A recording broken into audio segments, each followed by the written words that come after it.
Hi, I'm Mark Mancini with VRBO Outstanding, and this week's episode we're going to talk about smoke detectors, carbon monoxide or CO detectors, and the new technologies out there for your short-term rental. So stay tuned.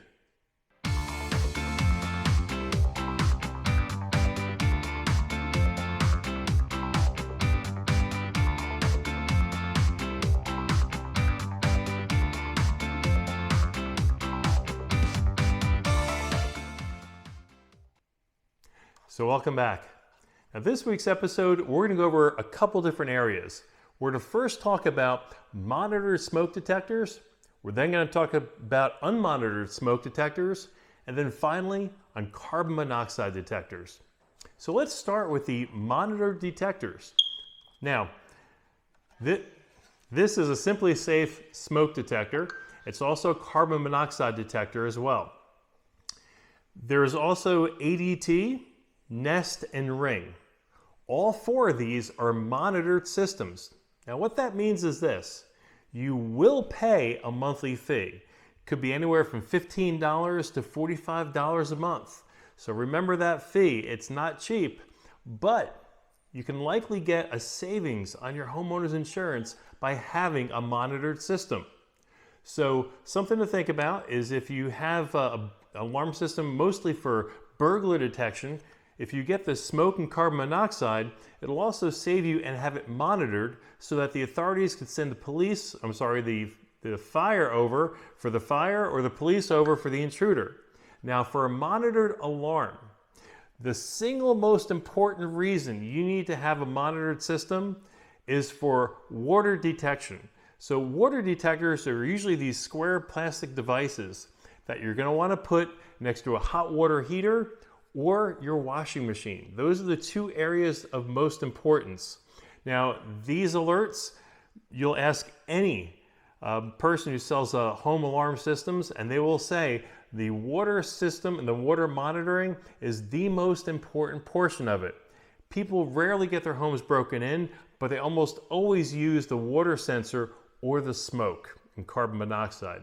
So again, with the monitored systems, ADT is going to be your highest and involve at least a 3-year contract, not my preferred. Simply Safe is month to month. It's as low as $15 a month, very good price. And again, the Ring and Nest system are both options you can do. The other drawback too with the Ring and Nest, it relies on your Wi-Fi. Okay, so if you don't have a strong Wi-Fi or you lose the signal, you're going to lose your monitoring as well. But it does centralize things if you're also using other Ring and Nest devices. Next, we're going to talk now about smoke detectors. Now, again, this is one that is simply Safe. It is a basic unit. It's just battery operated. But most of your smoke detectors are going to have a wire. They're wired into your home. And it's a 3 or 4 prong wire. They usually have the adapters for the 2 different types. And there's also a battery backup in there. It's generally a 9-volt battery backup system. Here's our VRB Outstanding tip, because we put this in our VRB Outstanding course at VRBOutstanding.com. And what we tell all of our homeowners that use our system is every fall, replace your batteries in your smoke detector, but also replace the batteries in your remote controls as well. So go to each and every one of your remote controls of your TVs, replace all those batteries, including, again, your smoke detectors. Now, a smoke detector that's wired generally has about a 10-year life expectancy. At about 8 years, you might want to consider replacing it. For some of you who may be new to short-term rentals, have a new home, or just put one in, you're good for a little bit. But for those of you who may have some homes that are a little bit older, you'll find that your systems are going off, your detectors going off randomly for no reason whatsoever. And that's because they're dying. So we had an issue where one went off in the middle of the night and woke our guest up. And it was because we pulled it off and we noticed the date code showed it was 10 years old.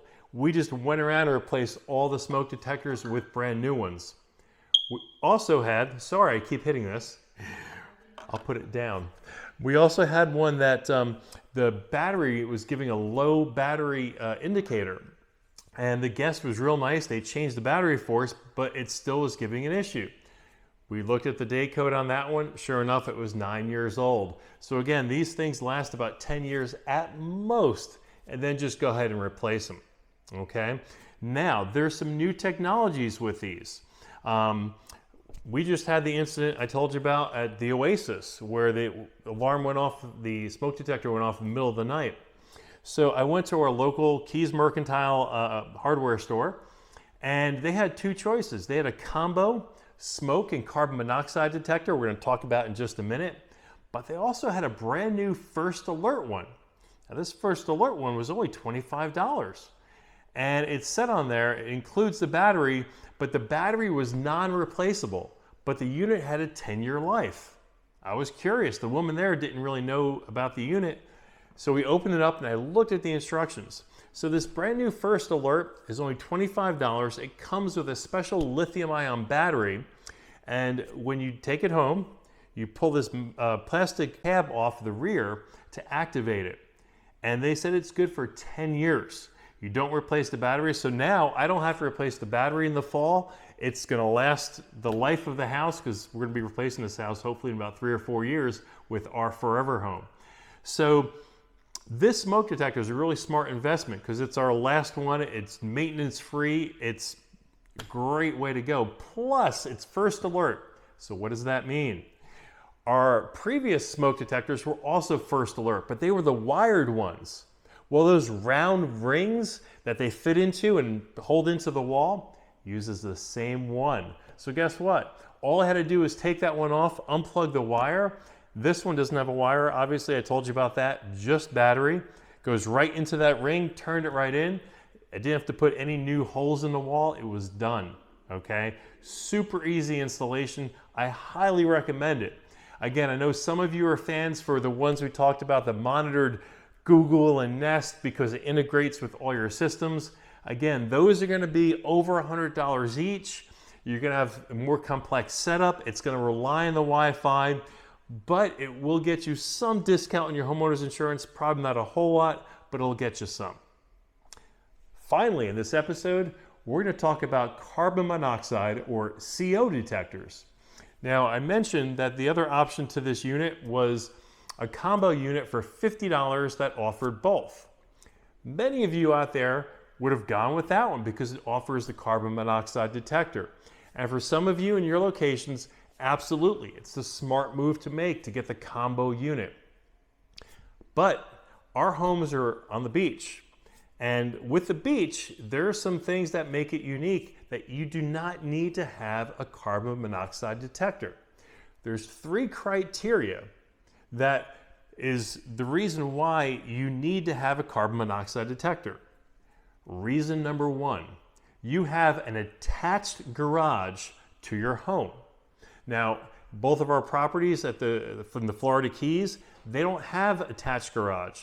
Parking's all outside. The reason why that is a precursor for a carbon monoxide detector, obviously if you leave your car running, the fumes in the garage could go and dissipate throughout the house and get someone sick. So an enclosed garage, you gotta have a carbon monoxide detector in your home. So if you don't have one, you don't need one on that aspect. There's 2 more aspects. Number 2, a fireplace. If you have a fireplace, and I mean an active fireplace, not one that is there for show, that is electric or has lights. If you have a fireplace where you put logs in and people light fires, well, that is smoke and carbon monoxide that's being created inside the home. You absolutely need a carbon monoxide or a CO detector in your home. In the beach, in the Florida Keys, it's 85 degrees almost year round. We don't light fires, okay? So no need for a carbon monoxide detector for that second criteria. Finally, the third criteria. If you have natural gas coming into your home, you need to have a carbon monoxide detector. Carbon monoxide will, your natural gas line, it will light up and create carbon monoxide as a potential and get throughout your home. So you always, if you have natural gas going in there, gotta have the CO detector. Now at the beach, most beaches don't have natural gas going into the home. Okay, and that's mostly because of the type of ground, whether it's coral or sand. It's just not very common. It's possible, but not common. So remember, if your home has no attached garage, if it does not have a fireplace, if it does not have natural gas coming into the house, you don't need a CO detector. You can save a few bucks. I know Airbnb and VRBO have it as part of their checkoff list, and it won't ding you, but it'll say carbon monoxide detector not there. But also there's the option to let them know it's not needed, okay? You want to be safe, and if you're ever in doubt, get it. But remember, I like keeping things simple. That $25 first alert, 10-year no battery replacement unit, no brainer for me, okay? Now remember, in our main house, we have Simply Safe, and I love them. I think they're great. There's no contracts with them. If you do get the Simply Safe or any other monitored alarm system, always get the water sensors, put them by your hot water heaters, put them by your washing machine, and you'll find out if there's a leak or a breakage, and it'll let you know right away. And in our course at VRB Outstanding, I talk about a story. I'll be brief with this. We had a Hurricane Matthew, that came into our house, okay? And the reason why I know water entered the house is because our water sensor went off. So once the water sensor went off and let us know there was water in the house, we shortly lost electricity and internet to the house, and that's when I knew we had to do cleanup after a hurricane. I want you to subscribe to our channel below. Remember, hit like and subscribe, and I want you to put in the comments below any new topics you want us to speak about, and we're going to see you next week with another new episode at VRB Outstanding.